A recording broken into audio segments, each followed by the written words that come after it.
What's up mga kabirit? Ngayong araw ay mamamasyal tayo dun sa likod ng bahay upang mamitas ng mga alatiris, mga hinog na alatiris.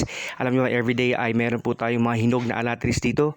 Kaya naman, kailangan lang natin sipagan, magkaroon ka ng matanglawin na paningin upang makita mo ang mga maliliit, ngunit matatamis na mga hinog na alatiris. Alam nyo ba kaibigan, ang mga alatiris di umano ay nakapagpa-boost ng ating immune system. Kaya naman, iwasan tayo sa sakit at meron tayong vitamins dahil kaya nitong i-boost ang ating immune system. Yung mga dahon po nito ay pwedeng panggamot daw di umano para magkaroon po tayo ng malakas na immune system, panglaban po sa mga sakit, panglaban sa tanang kaso, di ba mga sakit mga kaibigan. Kaya naman, ang alatiris na ito ay tumutubo lamang sa gilid-gilid ng mga bahay. Kaya naman, there's no need for you to plant. O kaya naman, pag wala tayong available sa inyong mga bakuran, pwede po kayong kumuha sa mga available na mga seedlings po ng alatiris. Upang nang sa ganun, magkaroon po kayo ng libreng merienda tuwing hapon, tuwing umaga. Kaya pwede kayong mamitas ng mga hinog na mga alatiris. Matamis po ito. Favorite po ito ng mga bata. O, tingnan nyo, si Jaylin at si Judge.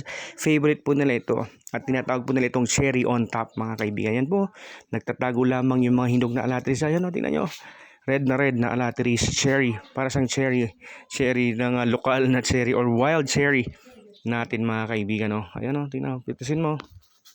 At isa pa sa maganda dito sa alatiris ay madali po itong tumubo. Madali po siyang lumaki upang nang magkaroon po kayo ng shade, mga lilim. Ayan mga kaibigan. So maliban sa cherry on top niyang alatiris na bunga, ay meron pa kayong lilim upang hindi kayo masyadong mainitan. Lalo na ngayon na meron tayong dinadanas na heat wave or heat index na damang init na sobrang taas kaysa sa karaniwan.